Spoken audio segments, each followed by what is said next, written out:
Esta entrevista forma parte de un ciclo de entrevistas que el Observatorio Argentino de Derecho del Consumidor de acá de la Universidad Nacional de Mar del Plata viene desarrollando con personalidades destacadas desde diferentes áreas del conocimiento, pero que se encuentran sin duda atravesadas por la protección de los consumidores. Quien también estuvo presente en este ciclo fue Jorge Tomillo Urbina, que también estuvo auspiciando en aquel momento el curso de Canadá.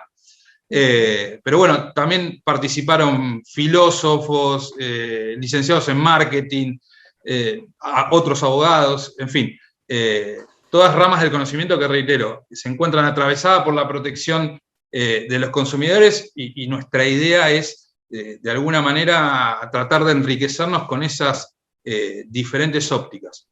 Así que bueno, si estás de acuerdo, ya daríamos inicio. Comencemos, ok. Y bueno, vamos a empezar con la primera pregunta que teníamos preparada para el día de hoy, que en realidad tiene que ver con un poco con tu experiencia, ¿no? Vos formaste parte en realidad fuiste la directora del Departamento de Desarrollo Social y Empleo de la Organización de Estados Americanos, un foro de notoria relevancia, encargado indudablemente de generar ese diálogo entre estados, apuntando al fortalecimiento de la democracia, los derechos humanos, la seguridad, en fin, todos temas verdaderamente centrales para nuestras sociedades. Y querías que nos cuentes un poco tu experiencia desde ese lugar con relación a la protección de los consumidores. ¿Qué nos podés contar al respecto? Gracias, Gonzalo y Alejandro, por esta oportunidad. La verdad es que cuando uno piensa en la OEA, lo piensa más como un foro político de defensa de los derechos humanos, de la democracia, pero es interesante que al adentrarse, digamos, a la OEA, uno puede percatarse que es un espacio de diálogo de políticas públicas, porque la democracia sin desarrollo creo que no es democracia. En ese sentido, el poder a nivel hemisférico, compartir experiencias, hacer un diálogo político, una búsqueda conjunta del desarrollo, uno puede como percatarse que a pesar de las diferencias, hay muchísimas similitudes. Todos compartimos los mismos desafíos, unos con más fuerza que otros, pero al final de cuentas nos une eso. El ser americanos, el buscar y enfrentar los mismos desafíos, somos de hecho el continente más desigual, ¿verdad? Algo que compartimos todos y que es parte de los grandes desafíos a través de las políticas públicas que deben de atenderse. Y en ese marco, también en esa igualdad en la diversidad, tristemente pude constatar que la protección de los derechos del consumidor es como la cenicienta de las políticas públicas. ¿Y por qué es eso así? Pues yo creo que primero porque es como la política más incomprendida. Para unos es la amenaza al mercado y para otros es una falacia, porque se dice nunca el Estado va a apretar, va a limitar el quehacer del gran capital. Y con eso uno se encuentra en el peor de los mundos. Y para decirlo a partir de una anécdota, a mí me pasó en la OEA, quien quería el tema de protección al consumidor era el secretario general de ese entonces, José Miguel Insulza, pero hacia adentro había como mucha incomprensión de qué era derechos del consumidor y por qué era relevante que la OEA le abriera un espacio. Y honestamente, a veces tuvimos más oposición de la administración dentro de la OEA que a nivel de los países. Sin embargo, y a pesar de todas estas incredulidades, comenzamos a trabajar de acuerdo al mandato que se nos había dado en esta temática, y el primero que confió en nosotros fue la Comisión de Seguridad de Producto de Estados Unidos.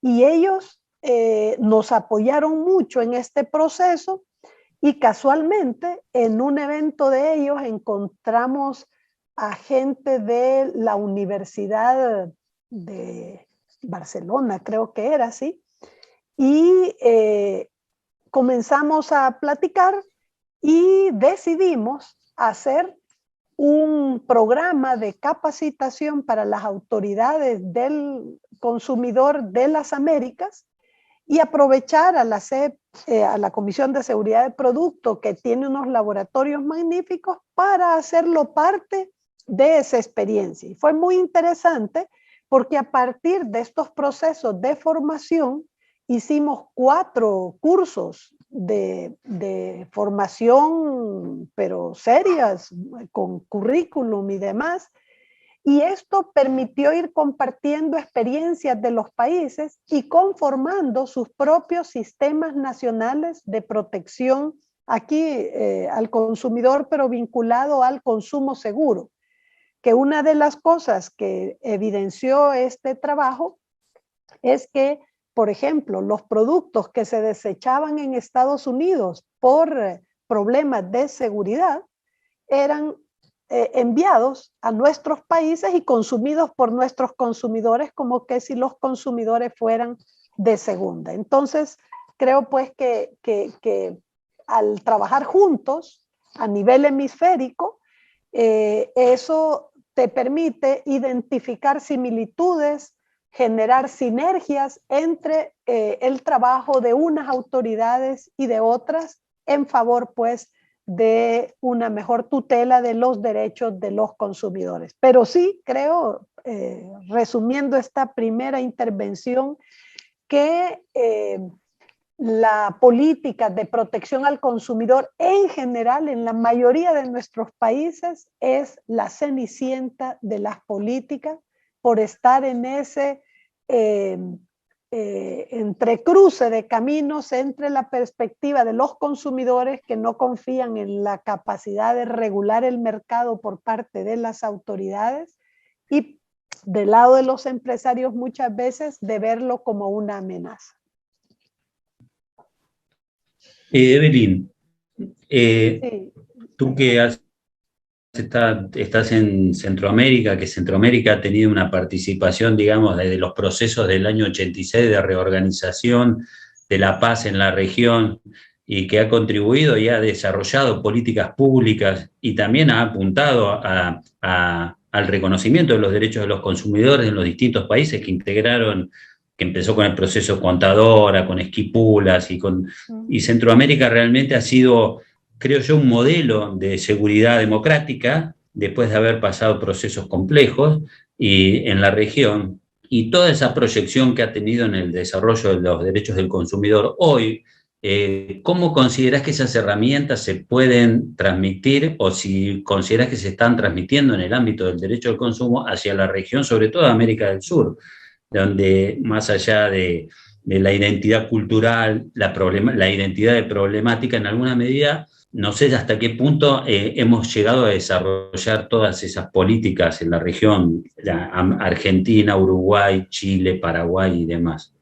¿Cómo lo ves? Mira, fíjate que es muy interesante, Alejandro, lo que estás comentando, porque en El Salvador, mi país, donde tuvimos una guerra civil, el único acuerdo en el ámbito de política económica y social, porque ese es otro tema, a dónde pertenece la protección al consumidor, al gabinete económico, al gabinete social. También ahí hay como poca propiedad de ambos. Nadie se hace cargo, digamos, del ámbito de la protección al consumidor. Pero justo el único acuerdo que sea del ámbito económico o social hay en los acuerdos de paz de El Salvador es el de crear una procuraduría para la tutela de los derechos del consumidor. Fíjate, todos los demás eran más acuerdos políticos de reordenamiento del orden político, de la institucionalidad democrática del país, o para construirla, digamos. Pero ahí, en un ápice, estaba crear la Procuraduría de los Derechos del Consumidor. Y de hecho, ¿por qué eso es así? Porque ahí está la esencia también de un Estado que se dice democrático, que en el mercado tiene que ser capaz de generar certeza, seguridad jurídica y equidad en esa relación tan desigual entre consumidor y proveedor, no amenazando al proveedor, sino estableciendo reglas claras para ambos. Por ejemplo, creo yo que en todos nuestros países, el hecho que un ciudadano se sienta sin derecho cuando llega a un banco y le dicen, mire, ¿y por qué me cobra esta comisión, por decir alguna, por inactividad de cuentas de ahorro, por ejemplo? No, porque usted la tiene que mover. ¿Y quién dice que eso es así? O sea, una comisión es pago por un servicio, un recargo es pago por una penalidad. ¿Cuál es el servicio que me da? ¿Cuál es la penalidad, digamos, la falta que yo he cometido? Y no le dicen, no, es política del banco. Cuando eso sucede, el ciudadano se siente aplastado. La democracia va desde ahí, de sentirse uno sujeto de derecho y con la capacidad de decir, yo en el Estado voy a encontrar una institución que me va a dar respuesta a esto y que si ahí hay una falta por parte del proveedor, pondrá orden. Entonces es muy importante, digamos, el tema de protección al consumidor para la credibilidad del sistema económico en el que vivimos, donde es inminente la preeminencia del mercado. A nivel regional, creo, y a mí que me ha tocado estar, digamos, en distintos ámbitos, en educación, en general en los temas sociales, en trabajo, empleo, en protección al consumidor, en general, yo creo que uno no puede aislarse y tratar de hacer políticas públicas solo ni al interior de sus países, ¿verdad? Ni sin tener en cuenta lo que otros han hecho. Y no para copiar, sino para generar sinergias y para aprender y ajustar a las propias realidades eso que hemos visto en otros países. Y protección al consumidor no ha sido la excepción. Nosotros a nivel de Centroamérica creamos la Confederación de Agencias de Protección al Consumidor de Centroamérica y lo hicimos en el marco del Sistema de Integración Centroamericana, del SICA, el CONCADECO, y a través de esos no solo se hacen acciones conjuntas, sino regularmente comparaciones de precios, se integran esfuerzos, por ejemplo, en temas de medicinas y otros ámbitos de trabajo conjunto. Y en el caso de la OEA creo que fue un gran ejemplo, no solo a nivel regional, sino mundial, porque en materia de seguridad de productos no inventamos la pólvora. Fuimos todos y vimos cómo lo hacían en Estados Unidos, compartimos con el RAPEX, con Brasil. La región, digamos, tiene unos más desarrollados, otros menos desarrollados en estos temas, pero lo que de verdad pudimos constatar es que todos aprendieron de todos y conformaron, de hecho, a raíz de esta iniciativa, 12 sistemas nacionales de protección al consumidor en cuenta en Argentina, en Uruguay, Brasil, iba caminando, pero también junto con Anvisa, que era la instancia más de salud, unieron esfuerzos y fueron aumentando, digamos, la capacidad de vigilancia y supervisión de la seguridad de los productos. Entonces, creo que estos esfuerzos regionales, hemisféricos, contribuyen a mejorar el quehacer institucional a nivel nacional. No inventando la pólvora, sino aprendiendo de los otros y trabajando juntos. Por ejemplo, yo recuerdo estando como autoridad de consumo en mi país, como defensora de los consumidores, el haberle preguntado a Costa Rica, mira, a ustedes les entraron, me acuerdo, unos dulces chinos que dicen que tenía como melamina, algo así, Entonces le digo, mira, no encuentro el registro aquí en mi país, ustedes tienen registrados estos dulces y ta.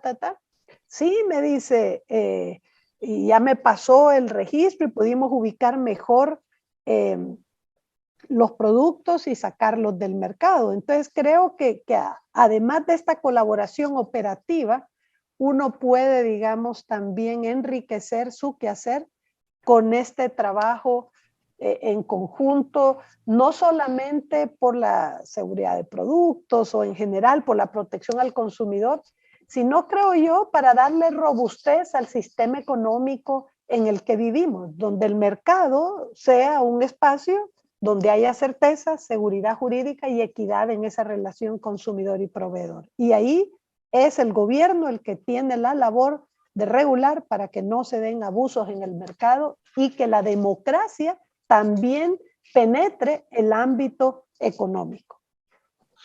Mira, Evelyn, de lo que nos venís comentando, yo rescato dos cuestiones muy centrales, que una es un presupuesto, si se quiere, que es la desigualdad que tenemos a nivel regional o a nivel de continente, y por otro lado, la fortaleza que nos puede llegar a brindar la cooperación regional, ¿no?, para generar políticas públicas de una manera contundente. Ahora, también hay algo transversal, me parece, y que subyace a estas cuestiones, que tiene que ver con la educación de nuestras sociedades. ¿Qué rol le asignás a la educación y fundamentalmente a la educación para el consumo? En el caso, por ejemplo, particular de la República Argentina, nosotros tenemos incorporado en el texto constitucional la educación para el consumo desde el año 94. Hubo algunos intentos tal vez un poco dispersos de esa formación educativa para el consumo, pero bueno, quería saber qué rol le otorgás vos a la educación para el consumo y bueno, que nos puedas comentar un poco sobre este punto. Yo creo que el reto es fundamental, o sea, para lograr esa perspectiva de derechos también en el ámbito económico y para consolidar la democracia vista de una manera mucho más integral. ¿Por qué la educación es fundamental? Más allá de que esté en la Constitución, que esté en los textos, el tema es cómo lo vive la gente. Les voy a compartir, digamos, una humilde experiencia. Cuando nosotros en El Salvador, a mí me tocó coordinar la elaboración de la nueva ley de protección al consumidor. Yo no soy abogada, soy socióloga y economista, ¿verdad? Entonces, pues en eso uno tiene que ser humilde. Yo tenía un excelente ex magistrado que su especialidad era derecho administrativo. Como asesor armamos una buena comisión donde participaban diversidad de actores para entre todos ir armando, digamos, la nueva ley. Pero una vez aprobada la ley, que fue aprobada por unanimidad de la diversidad de partidos políticos en la asamblea, hubo de una parte del sector privado una gran oposición. Y entre otras cosas dijeron que era una infiltración de la izquierda en un gobierno de derecha y de que el mercado se iba a ver reducido y que iban a perder condiciones para la inversión. Bueno, dijeron muchas cosas. Tanto que yo no me pensaba quedar, por supuesto, si yo había coordinado la elaboración de una ley y para crear una defensoría del consumidor, no me iba a quedar yo ahí porque me parecía como feo crear o ayudar a crear una institución y quedarse uno ahí. Pero era tal la oposición que el presidente me dijo, mire, si usted se va, o sea, aquí necesitamos mano dura, pues de alguna manera, y usted que ha estado en la creación, pues ve ahora cómo lo implementa, porque va a haber oposición, me dijo. Bueno, entonces, ok, me voy a quedar, dije yo, un tiempo, ¿verdad? Y el reto que ahí enfrentamos fue, ¿qué hacemos si estamos en esa disyuntiva? Que los consumidores no creen en nosotros, creen que somos incapaces de poner orden en el mercado y los empresarios creen que los vamos a amenazar en su cotidiana inversión, ¿verdad? Entonces dijimos, comencemos a hacer educación a los consumidores. ¿Y cómo lo hicimos? A través de los medios de comunicación, pero sin decirles que era educación lo que íbamos a hacer. Pero nosotros sí estábamos totalmente conscientes que era una estrategia de educación a los consumidores. Entonces dijimos, bueno, ¿qué es lo que les gusta a los medios? A ellos les gusta la sorpresa, lo que pueda hacer sensación, ¿verdad? Entonces les dijimos, miren, acompáñenos, vamos a ir a una calle de comercios y vamos a ir a verificar algunos aspectos fundamentales de la defensa del consumidor. Porque la gente en su mente, el consumidor piensa que protección al consumidor es que no suban los precios. Y si pueden bajar, que bajen. Entonces vos decís, en una economía en mercado, donde vos no fijas precios, sino es a partir de mecanismos de mercado, estás frito si esa es la mentalidad del consumidor. Bueno, hay que demostrarles que es consumo y que puede agregarles valor. Entonces comenzamos con algo bien básico, precios a la vista. Fíjate, precios a la vista. ¿Qué significaba? Agarramos a los medios de comunicación y nos fuimos a supervisar en una calle comercial y comenzamos, por decirles algo, el 50% de los comercios no tenían precios a la vista y el otro 50% sí lo tenían. Y ahí recibió el presidente de la República la primera llamada de parte de el sector empresarial, que le dijeron, miren, esos de la Defensoría están haciendo barbaridades, quieren que a cada producto le pongamos el precio. No nos valen que nosotros le pongamos al mostrador, por ejemplo, $20 este mostrador de zapatos, por ejemplo. Sino que quieren que a cada zapato le pongamos que vale $20. Entonces, no, le digo al presidente, nosotros no le estamos exigiendo eso, pero eso sí, si arriba dice $20, estos zapatos que están ahí, cuando yo tomo los de la segunda fila, tienen que costar $20. Y no que me digan, ah, no, solo este de arriba vale 20, este le cuesta 50. Eso es engaño.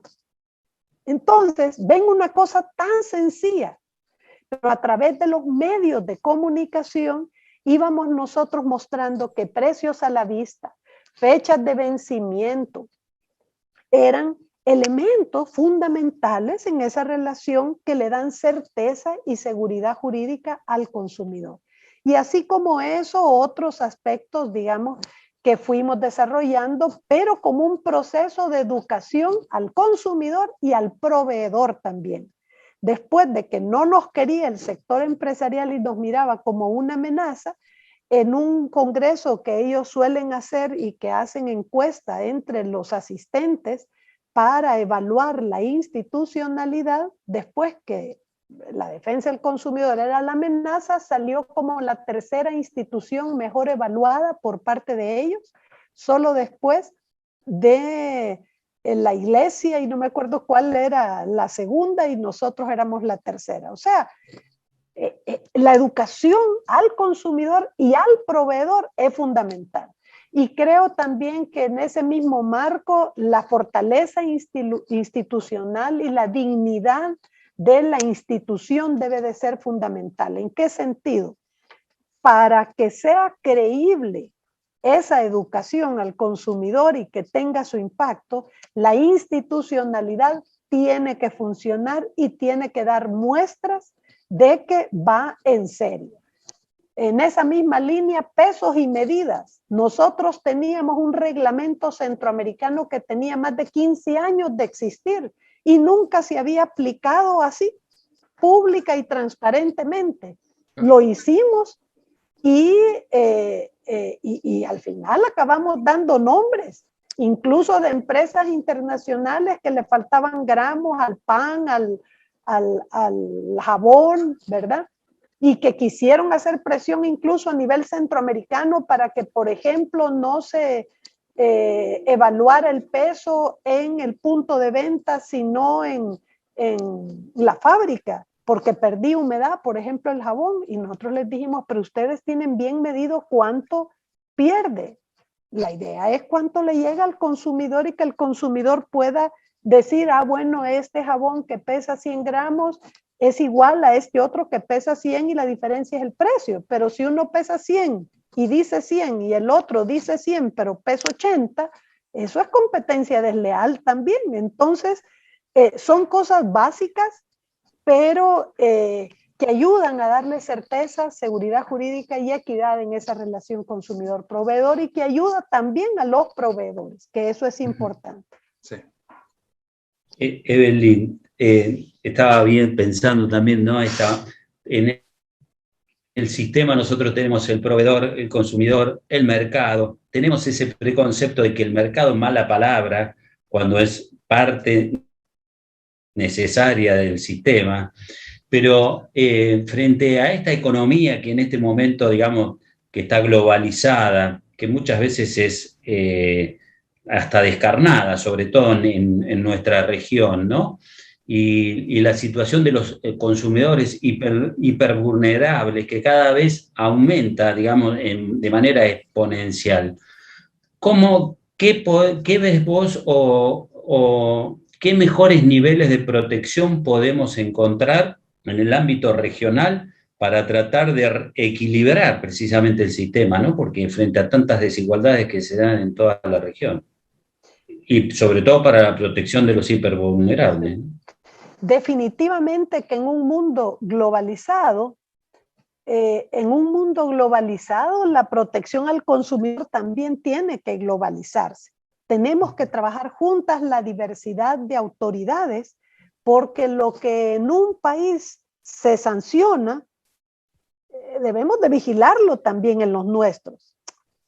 Le voy a poner el caso, no voy a decir de qué banco, pero un banco que, por cierto, justo en el momento en que nosotros estábamos haciendo el caso, estaban operando en Perú, y salió abrazado el dueño de ese banco con el propio presidente de ese tiempo, diciendo de que iban a apoyar al pequeño o sea, pura demagogia, pues, porque el caso que nosotros estábamos levantando era que estaban cobrando no sobre saldos diarios el crédito, sino sobre saldos globales. Entonces, no solo era el tema de que 50 y pico % le cobraban a la gente, y era la gente de los más pobres de los pobres, porque eran préstamos para gente de mercado popular. Y cuando nosotros les dijimos, miren, esto en nuestro país no se puede hacer, nos dijeron, pero es lo que hacemos en todos los países, ese es el sistema que usamos.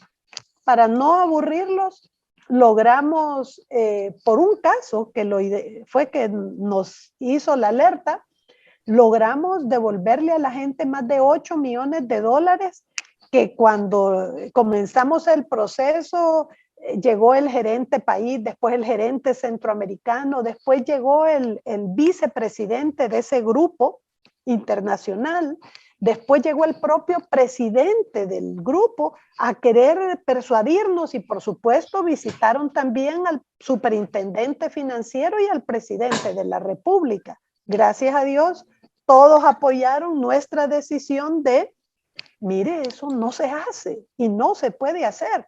Pero no solo en El Salvador, sino que en general en todos los países, pues yo creo que nadie acepta que si vos prestaste 100, pero ahorita solo debes 20, te sigan cobrando intereses por los 100 y no por los 20, pues. Esto aumenta exponencialmente tus pagos. Entonces, creo pues que este trabajo cercano, esta comunicación permanente entre las autoridades para decirse, mira, tengo este problema, ¿cómo lo está resolviendo? Ustedes qué problemas han visto en los distintos ámbitos. No importa si sos el pulgarcito de América, como le llaman a mi país, o sos el poderoso México o Argentina o Brasil. Son las mismas empresas que van a llegar hasta donde se lo permita el ente regulador. Por eso es cierto, estamos frente a empresas globales, pero todos harán hasta donde la autoridad se los permita. y tampoco digo una persecución, porque realmente lo que queremos es que haya inversión, que se genere empleo, inversiones de mejor calidad y empleos de mejor calidad para que también la población pueda no solo satisfacer los bienes y servicios que requiere, sino tener oportunidades cada vez mejor de empleo, pero respetando esas normas, esas regulaciones que le van a dar mayor solidez al mercado. Si al final, hasta en los países ex socialistas, vemos que hay mercado y que el mercado brinda soluciones, pero un mercado que tenga una regulación que permita a consumidores y proveedores satisfacer y tener esa relación de certeza, seguridad jurídica y equidad, porque también entre los proveedores tiene que haber una ley de competencia que de verdad sea efectiva para que haya, digamos, un juego más igual entre los proveedores también.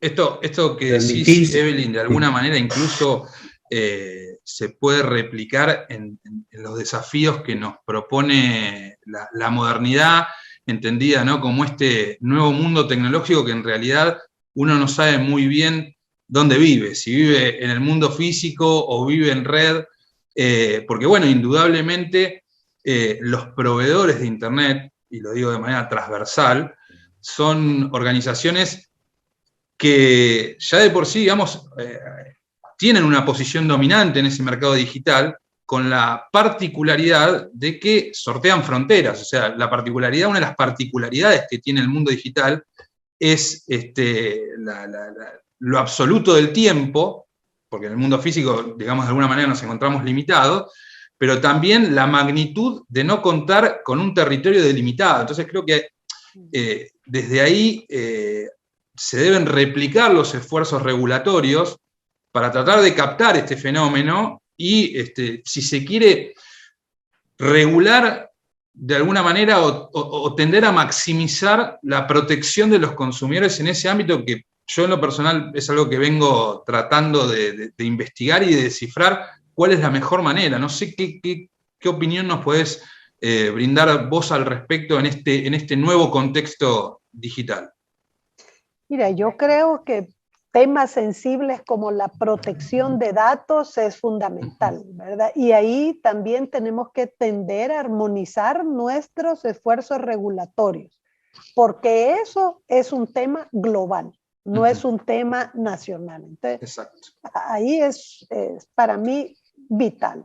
Lo otro es que hay que tener cuidado. En mi país dicen un dicho de ni tanto que queme al santo, ni poco que no le alumbre, ¿verdad? Creo que la regulación tampoco debe de ahogar el desarrollo de la tecnología y de todo, bueno, esto que estamos haciendo. Ustedes están en Argentina, yo estoy en Guatemala, y da igual, lo haríamos igual estando todos en Argentina, ¿verdad? Entonces creo que es una belleza esto. En medio de la pandemia no hubiéramos sobrevivido si no es por el Internet. Entonces, creo que sí, tenemos que avanzar con la tecnología, pero sin olvidar que todo esto es en función de las personas y de todas las personas, y que debe de haber inclusión. Todas estas cosas son las que tenemos que regular, porque un mundo que avanza como en una, no locomotora, sino esto es como en el avión, ¿verdad? El Concorde, que ya no sé qué le pasó, ¿verdad? Pero esto va, mientras van quedando muchos atrás. Creo que yo, que vengo también del sector educación, a mí es donde más me golpea, porque creo que educación es el principal instrumento para la movilidad social, más que la migración, que en nuestro país es muy fuerte, pero una educación de calidad. Y creo que la pandemia ha evidenciado la gran desigualdad profundizada ahora por este tema de la educación a través de mecanismos virtuales, donde pues nuestra gente sin internet y sin recursos para tener internet de forma regular, pues queda más excluida y hasta yéndose definitivamente, desertando del sistema educativo. Entonces, creo que no es oponerse, sino es garantizar, por un lado, la inclusión a esta diversidad tecnológica que hoy tenemos para que el mundo se transforme, pero se transforme con todos dentro, ¿verdad? Y no con muchos afuera. Y lo otro, el tema es la protección de datos, que es un tema delicado. Bueno, incluso todo este manejo de las redes, donde públicamente podés linchar a alguien sin ser culpable y desprestigiar y usar información personal indebidamente, y eso sí me parece pues sumamente delicado y que es un tema que no se puede resolver nacionalmente, sino tiene que ser resuelto globalmente.